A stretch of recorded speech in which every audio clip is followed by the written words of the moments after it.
Welcome. I'm Kinetic Symphony.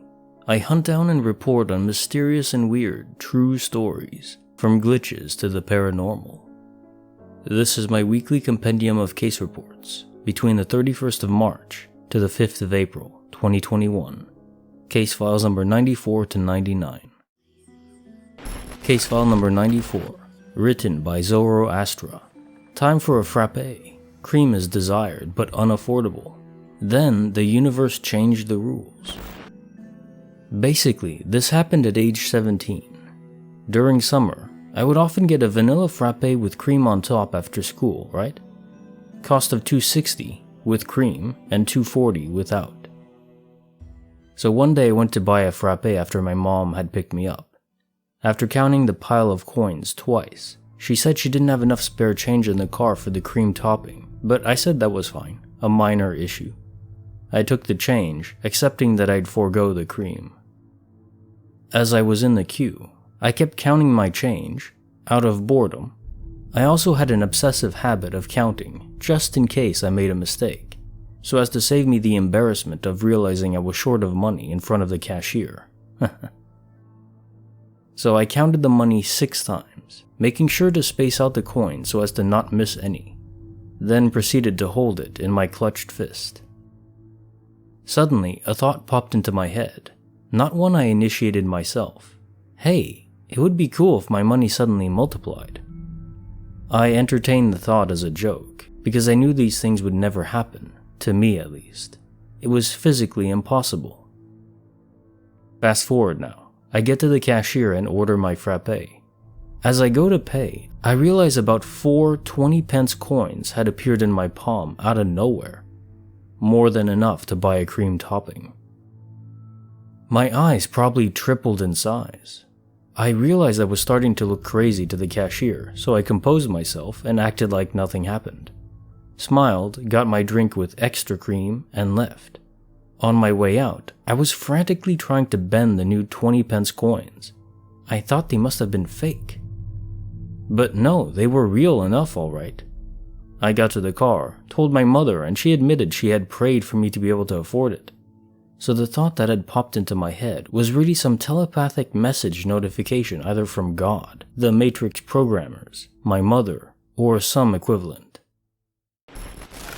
Case notes, file number 94. Well, you didn't exactly get rich off this glitch, but still. It's just the fact that there's no logical explanation, nothing that could provide adequate reasoning. What can we think of here? I mean, someone slipped the coins into your closed palm without you noticing. How or why would they do that? Or you miscounted 6 times while waiting in line. And your mom did too. Yeah, that's not likely. So no, I would say the universe just decided you were getting cream that day, no matter what. Case file number 95, written by A Crunchy Cupcake. They say mirrors are a window into our soul. Who's to say they're only one way? About 9 years ago, I had a most bizarre experience that I still to this day cannot explain away, with even more strange details that I and a friend had uncovered since then, which has caused even more confusion and adds to my theory that I had actually experienced something that I reluctantly call paranormal. I say reluctantly, as I've always loved all things creepy, yet never really bought into the whole ghost thing. I'm more of a gotta see it to believe it type of girl. But I believe I finally had my first encounter. I was a single mother of 2, fresh out of a relationship with her father, but ready to start my own life. I worked both a full-time and a part-time job, but still couldn't afford much, and I wasn't picky. I stumbled upon an ad in the paper for a 3-bedroom, 2-bath trailer in a small town close by, known for its extremely low crime rate. Rent was only $475, and the area was relatively nice, very woodsy. Being familiar with the town, I felt safe there and thought I totally lucked out with this one. I met the landlord that afternoon. Her name was Elsie. She was quite the southern belle. She gave me a very quick viewing of the trailer. It was dark inside, but I did my best to see what I could, although I immediately knew I wanted it, mostly because it was so cheap. Elsie handed me the keys the minute I told her I'd take it, No application, no background check, just a good judge of character, I guess. I was a young single mom anyways, so maybe she just felt bad for me. Her only stipulations were no pets, and she was very stern when she told me to leave the mirrors up. Mirrors? Okay, sure, no big deal. I barely had anything to my name, so a little extra decor was fine by me. I moved in as quickly as I could. It felt great being able to have a place that was my own. It wasn't much, but I loved it, and I worked hard for it. A little idea of the layout. It was set up as most traditional trailers are. You enter into the living room. To the left is an open kitchen that leads to a short hallway with a washer and dryer, and then the door to the master bedroom and bathroom. To the right of the living room was a hall that led to the kids' separate bedrooms that were connected by a Jack and Jill bathroom. The first mirror was in the living room/kitchen, pointing towards the window in the living room and firmly bolted to the wall. The second one was in the children's hallway, but located way too high up, like awkwardly too close to the ceiling. But hey, I'm short, so whatever. I didn't think much of it. We all settled in and we were doing fine. In the beginning, I wasn't working so much, so I could get adjusted. My kids stayed there frequently since I wasn't working such late shifts. I had put my 8-year-old to bed and my 2-year-old in hers and went to my room to unwind. Suddenly I heard what sounded like little pitter-patter footsteps in the hall by the door. I was in the process of transitioning my 2-year-old daughter from her crib to a toddler bed and thought she had just gotten up. I sat for a minute, expecting her to swing open my door, but she never did. I got up and walked into the living room, and nothing. Walked into her bedroom, where she was still sleeping soundly. I shrugged it off and assumed it was just an old trailer, with maybe a cat or something underneath it. I didn't give it much thought until eventually, the footsteps kept happening at the same time every single night. The same pattern too, pat pat, pat pat, pat pat. It sounded identical. Sometimes it would happen multiple times if I had guests over, but like I said in the beginning, I've always been a skeptic, so I eventually just began to laugh it off and tell friends it was just a ghost and not to worry, as a joke. I didn't live close enough to anyone for it to have been an echo.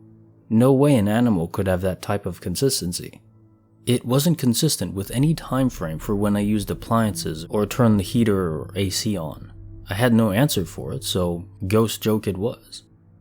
Time moved on and things started to get weirder. The water faucet in the bathroom would turn on randomly. Toys in the living room would turn on by themselves. Footsteps continued. I spent a lot of nights alone there since I had to work so much.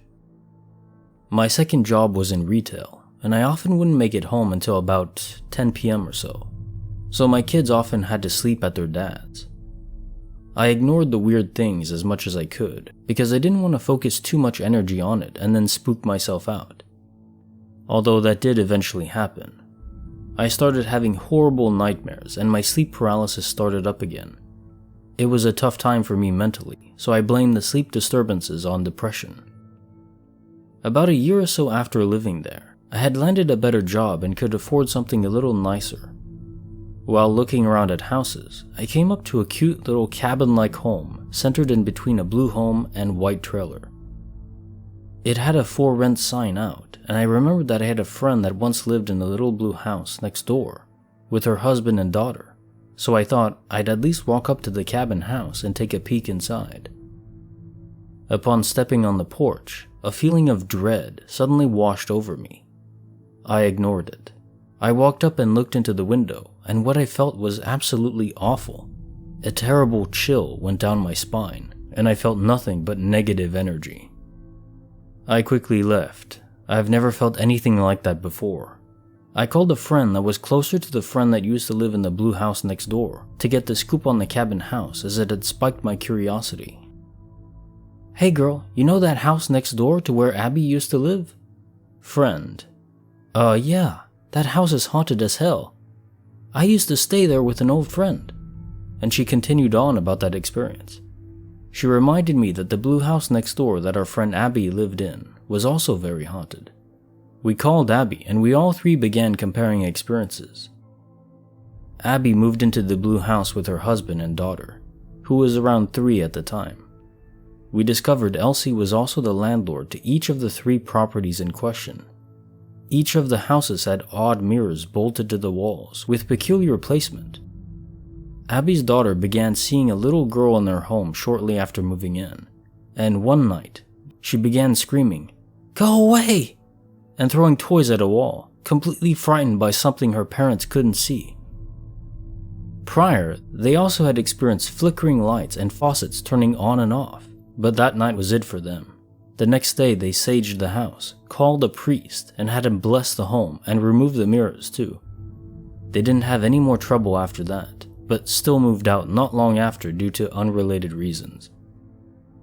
We then did some digging on our sweet Southern Belle landlord and found out that her family basically runs that small little town. We also discovered that Elsie had 2 or 3 children pass away under unusual circumstances as infants. Unusual is as detailed as we could find. We also did find out that she had some siblings that passed away very young as well. We found their family cemetery in the town, but it had a locked fence around it, so we weren't able to access it. Today, I'm firmly convinced that those mirrors had something to do with it, but what exactly, I'm still not sure. Case notes, file number 95. One thing I'm curious of though. This Elsie Southern Belle type landlord, as you describe, you said was very stern when saying to not take the mirrors down. Do you think she was doing this out of malice or protection, a type of curse maybe? Well, this happened 9 years ago, so I assume nothing bad happened later to Abby when she took down the mirrors. Oh, and did Elsie talk about Abby after finding out the mirrors were brought down?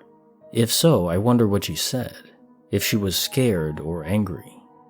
The author responded to my comment, saying, "So after learning that a few of Elsie's children, 2 or 3 I believe, passed away from unusual circumstances, and that she also had siblings that had passed away at young ages, I felt like maybe it was more of a family type thing.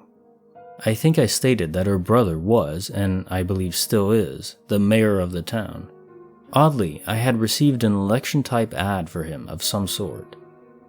And she owns several rental properties there. I believe their family has some pretty deep roots there. I'm actually now very curious to go a bit more in-depth in my research to see if I can form any new connections on this town. I think Elsie was probably wanting to keep the mirrors up as a way to, in essence, keep the spirits of her lost family members alive. As a mother of 4, I could totally understand wanting that, and I truly do believe that it was a spirit or ghost or what have you in my trailer. The skeptic in me has trouble saying that it definitely was a ghost or spirit. I think it was that of a child. And if mirrors really are portals, it would make a lot of sense why Elsie requested they stay up. She did say it sternly. I can still hear her saying that exact sentence. You can just leave the mirrors and the curtains up now. Don't take them down. I have no idea what the curtains had to do with anything, but she only had curtains in the living room and my bedroom. I was just so anxious to move in, I didn't question it. As far as Abby, she, her husband, and daughter moved out not long after. I don't believe it was related to the incidents because from what she and her husband told me, it all pretty much stopped after they saged the house, had a priest bless it, and remove the mirrors. I do not know if Elsie was even aware that the mirrors were taken down until after Abby and her family had already moved out. I would love to have known her reaction though. Oh, I actually spoke to Abby's husband last week and mentioned this post to him. He said he remembers seeing Elsie wearing a jacket once with a really strange symbol. Unfortunately, he can't remember anything else about it, which sucks. But he says he's never seen a symbol like it. He said originally he had thought it was Masonic or something, but he couldn't find anything that resembled it. I asked if he could even draw a general idea of what it looked like, and he said he didn't even know where to start. Case file number 96, written by Pani Christina. Awakens to a great brightness. What could cause this blinding light? This happened quite some time ago, in the late 90s, early 2000s, when I was around 17 or 18 years old. Till today, I do not have any explanation for what happened, and I never told this story to anyone because I would just simply sound stupid. We lived in our family house in a small town, and my room faces to our garden. Beyond our garden, there are other neighboring gardens from all directions. A quiet neighborhood, though. So one summer night I was sleeping, and I suddenly woke up. There was a disturbingly huge brightness coming from outside, in our garden. I'm sleepy and groggy, getting up from the bed to check out what is going on. Everything is quiet, no noise besides the brightness in the window. Everything is the same usual summer night as every other night. To get to the window, I'm passing by my TV desk and shelves where the other video player was, which had a digital clock on it. I check the time. It's 1:14 a.m.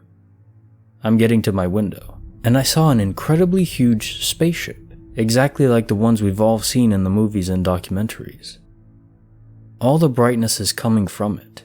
It's floating above the gardens with no sound at all.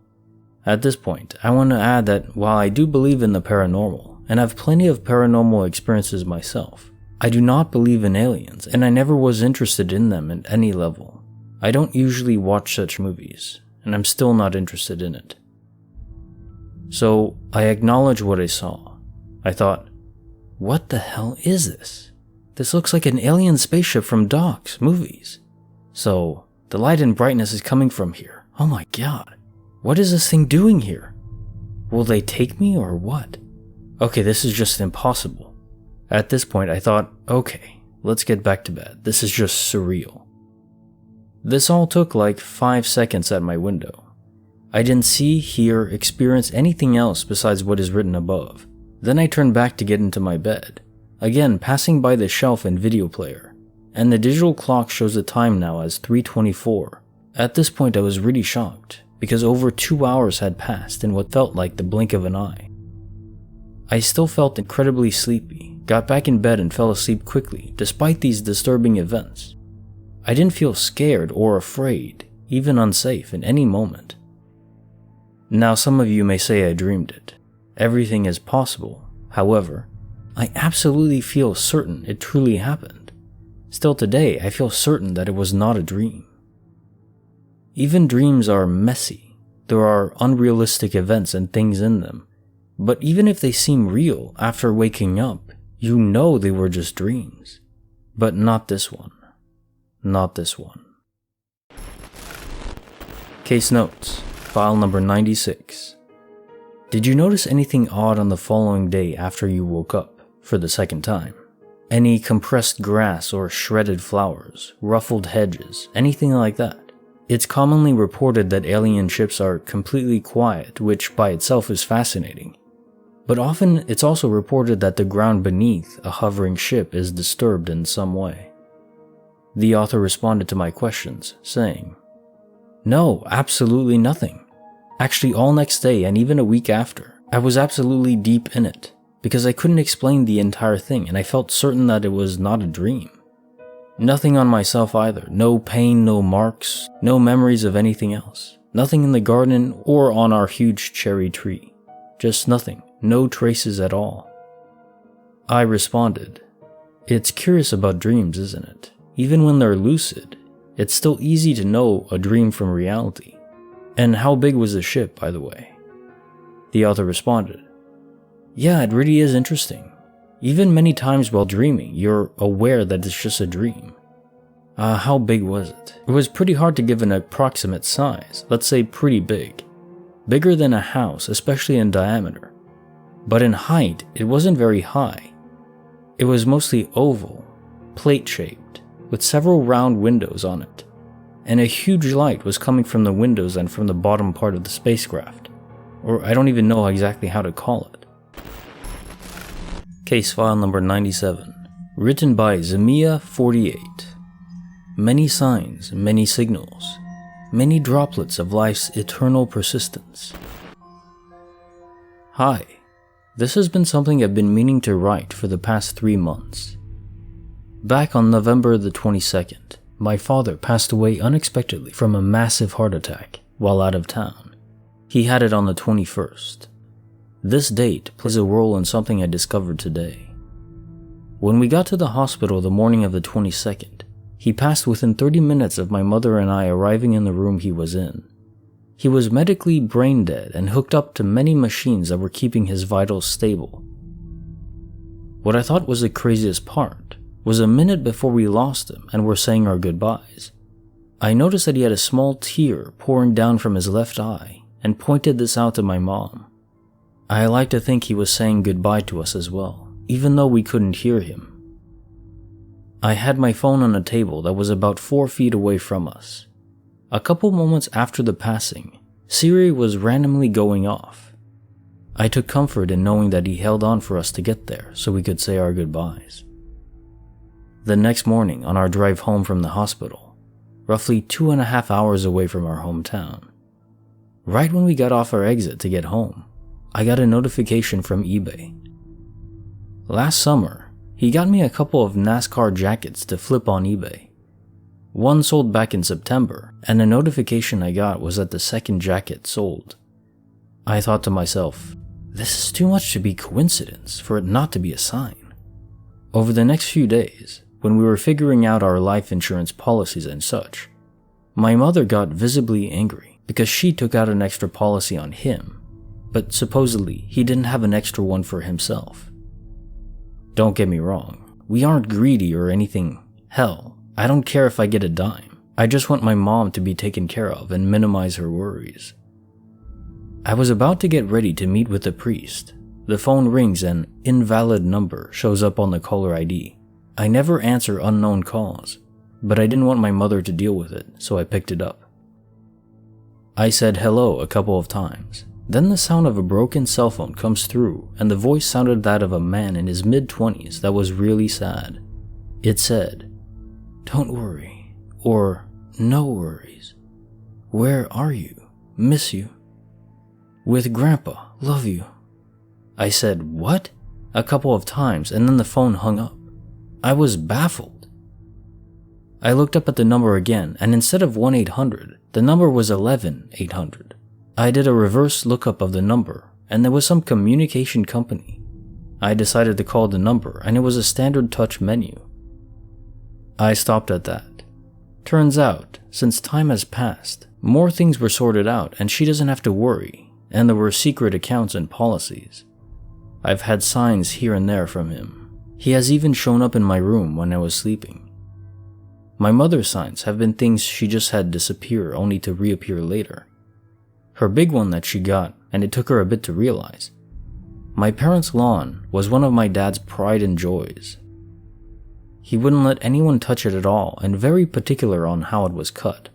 He would joke with my mother, "When I'm gone, who's going to take care of the lawn?" To which she would just hold up the phone and say, "Hello, lawn boy?" About 2 weeks after his passing, a landscaper called and left a message asking if she would like a price quote for lawn care. She didn't call back, and a couple days later the person called again and left the same message. Then it clicked for her. That was a sign for her. Mind you, it was December in Wisconsin. No one is worried about their lawn. Some other things from different family members. The day after his passing, one cousin shot the biggest buck of his life. My father had his heart attack while he was at deer camp. One of his sisters that he's close with said she found a white feather on her writing desk the morning after he passed. One of my other cousins, who was the funeral director and he worked with for a few years towards the end of his life, had a dream that seemed too real. She said she went over to the house and he was in the garage, putzing around, having a cigarette in his usual habitat.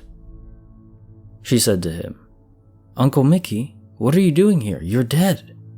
To which he said, "Yeah, I know, and I'm doing just fine." Like I said, she said it seemed like one of those dreams that was too real. Now for what we found out today.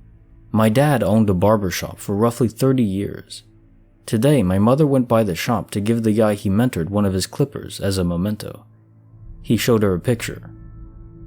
It was a picture an old customer took. The picture was of a hearse parked in front of the barber shop. I guess the guy took the picture because he saw it there when he went into a store, and when he came out 20 minutes later, it was still there. So he snapped it because he thought it was funny. Well, the date of the picture, November 21st, the day my dad had his heart attack. I'm sure others have had some signs too, and I know I'm missing some of the other ones I've had. If you made it this far, thank you, and I really appreciate it. Case notes, file number 97. I'm really sorry for the passing of your father, but I'm glad he's able to give all these hints that he's okay. All these little incidents and little events that happen to show that he's still around effectively, putting your mind at ease. His essence is still there.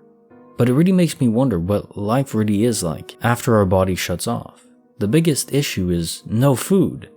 What a torture. Although I suspect this isn't a concern of spirits when they cross over. Appetite goes away. It makes me wonder how all of this ties together with quantum immortality, simulation theory. Perhaps these spirits are simulated echoes, a sort of AI that replaces them, so those who are still alive don't feel lost or disconnected, while the player that passed awakens in the real world, then can re-enter the server as a new player, sort of reincarnation, without their past memories. A scientific twist on the paranormal, in a way. But who knows, maybe it's just God's rules and there is a proper afterlife. I'm not in too much of a hurry to find out. Case file number 98, written by Huge Ass, 347. From the inanimate is work conjured, decayed steps mysteriously rebuilt. A while ago, maybe 5 years or so, me and some friends broke into an abandoned house. The front door was completely blocked off and sealed. You would have to destroy it to get in that way. We got in by breaking a window in the backyard and climbing in. It was a long abandoned home. The architecture was early 1900s, maybe even late 1800s.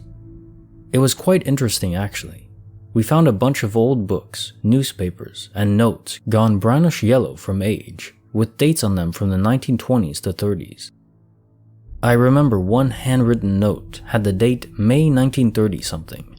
Can't remember the exact year, but it was 1930s, at the top, and it said something like, "Dear so-and-so, how's your family? How's your child with the flu? Are they all right?" Mundane stuff like that. Anyway, there was crap everywhere, like I mean all over the place. You could barely walk. Destroyed furniture, a doll collection, a broken grand piano, books and stuff like I already mentioned. This is important to remember.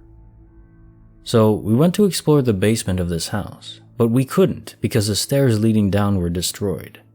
The first 2 steps from the top were there, then a giant gap, then the very last step before the bottom.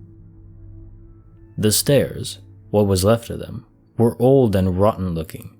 They were cracked, dark brown and moldy, so we said screw it and left. The next day we went back with another friend, and this time there was a ladder laid flat over the giant gap in the stairs, with the rungs acting like makeshift steps.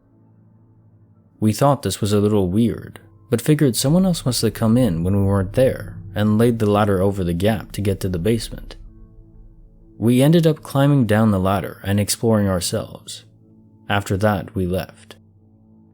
The next day, for some reason, we went back again. This time though, the stairs were intact. No ladder, no giant gap, all the steps were there. And I'm not talking repaired. If someone had repaired them, they would have looked new compared to everything else in the house, new wood and whatnot. But they didn't. They looked old and rotten like everything else in this house. Old, dark brown, cracked, moldy wood. These stairs were not repaired. They were never broken to begin with, which was completely impossible. We had seen them broken the nights before, and there's no way someone brought tools into the house through the sealed door, objects lying all over the place, then repaired only the steps in one day and left. There's just no way. We kind of freaked out seeing those stairs, and left pretty quickly after that. I'm not really a supernatural kind of person. I don't believe in ghosts or even glitches in the Matrix for that matter. But to this day, those stairs give me the heebie-jeebies. I have no idea how they fixed themselves, and I wouldn't have believed it if I hadn't seen it with my own eyes. Case notes, file number 98. I love it when mysterious events happen to skeptical people. Not because I think everyone should believe in the paranormal, but because prior to even posting this in your mind, you went through all the possibilities that you and your friends could fathom. yet it still makes no sense. And it's not some monumental glitch, but it still is impossible. We're just talking about steps. It's such a small thing, inanimate, that most would just dismiss out of hand without thinking of it. Yeah, definitely. Someone just came in and repaired it. That's it. That is the logical explanation, right? I'm thinking actually this could be a sign of quantum immortality, which to me isn't really a glitch. It's a feature of reality that's not well documented yet. So in this new universe, the steps are still decayed, but they're passable, unlike in your original universe. I prefer referring to them as servers. Case file number 99, written by Matt the Martian. A demon, a spirit. Whatever he was, his name was Denny. This story takes place over several years and happened while I was in late high school, early community college. My two best friends lived directly across the street from one another. Mike had been there most of his life, while Rob and his parents moved in directly across the street. We used their street as a headquarters, chill spot, and would spend most of our days together. It was always us three, and then random friends that would come and go as well. Since Rob's house was bigger, the three of us, along with anyone else that joined, would all gather primarily in his house, as it had a large finished basement and it was easier to just be teenagers down there. Rob also used it as his computer room and for band practice. Weird things started to happen that we couldn't explain. Entire groups of people were experiencing this, so I know we weren't crazy. It bothered some of us, but for the most part, we were just curious about it. Being teenagers, we all just instantly classified it as demons, of course. Off the top of my head, here are some isolated events. Heavy footsteps upstairs in the middle of the night. We went upstairs, grabbed kitchen knives, walked the whole house. Even upstairs, both his parents were dead asleep, and didn't see anything. Upon further inspection, we noticed a sand dollar decoration that Rob's mom had set up on the living room coffee table was smashed to pieces, just sitting on the coffee table, as if struck with a hammer. We also inspected the old grandfather clock and noticed the pendulum wasn't swinging. It usually does. The clock was icy cold to the touch. Following a party, all of us crashed in the basement. I want to say there were at least 5 people there.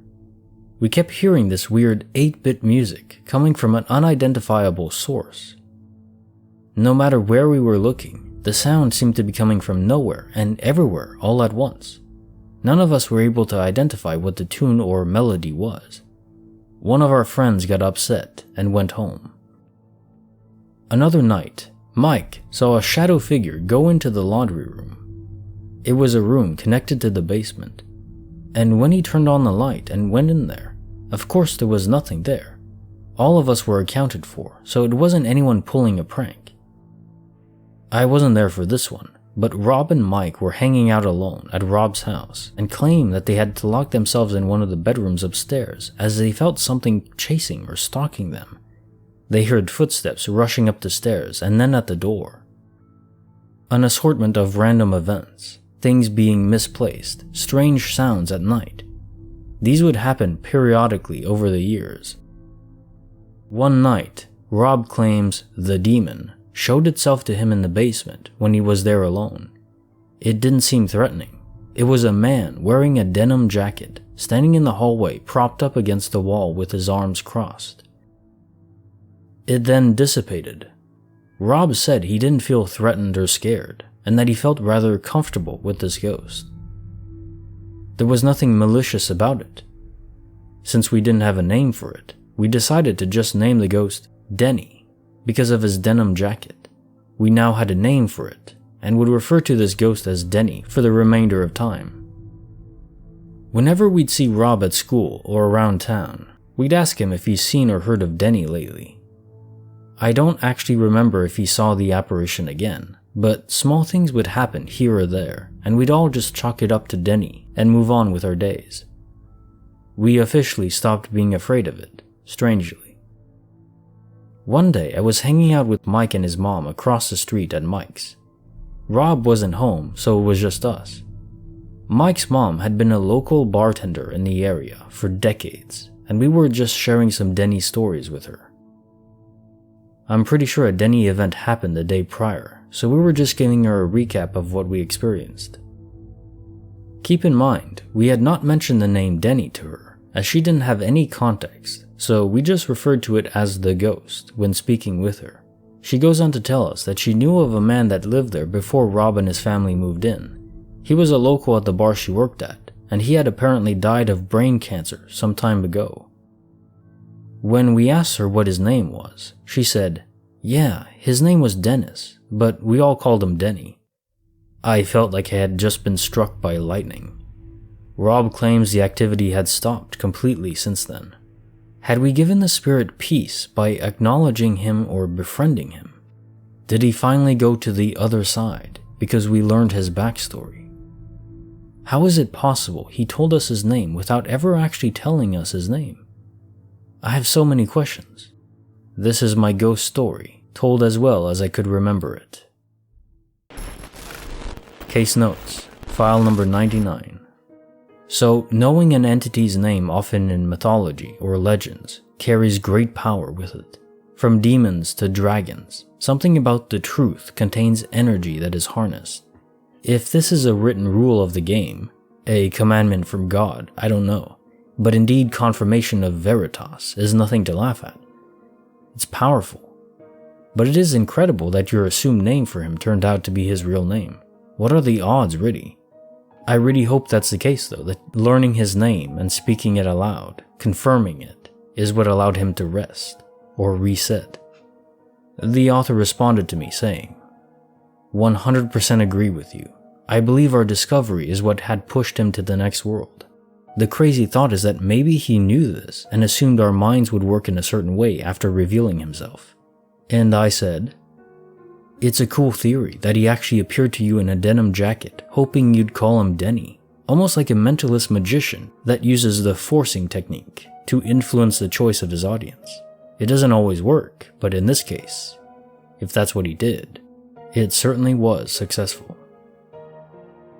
If you enjoyed this video, give it a like. And feel free to watch more on my channel. I have a lot more content.